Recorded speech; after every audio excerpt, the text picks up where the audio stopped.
Hi all. ప్రెగ్నెన్సీలో ప్రతి trimester ఎలా గడుస్తుంది ఈరోజు మనం దాని గురించి మాట్లాడదాం.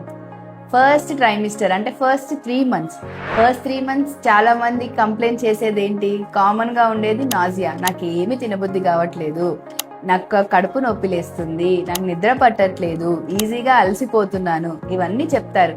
ఇవన్నీ కామన్గా ఉంటాయి ప్రెగ్నెన్సీలో. So just relax, folic acid తీసుకోండి అంతే.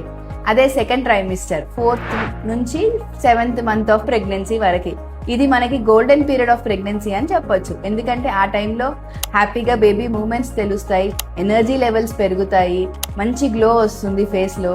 సో ఆల్ ప్రెగ్నెంట్ పేషెంట్స్ హ్యాపీగా ఉంటారు. So enjoy the period.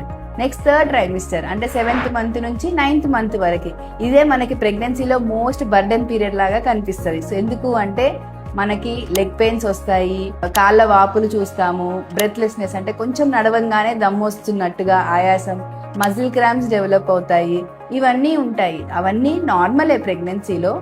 Mother అనేది డెలివరీకి ప్రిపేర్ అవుతుంది అన్న దానికి మనకి ఇండికేషన్. సో ప్రెగ్నెన్సీలో చిన్న చిన్న సిమ్టమ్స్ని మీరు పట్టించుకోవద్దు. అదే మీకు ఎక్కువగా ఉన్నాయి అంటే మాత్రం డాక్టర్ని కంపల్సరీగా కన్సల్ట్ చేయండి.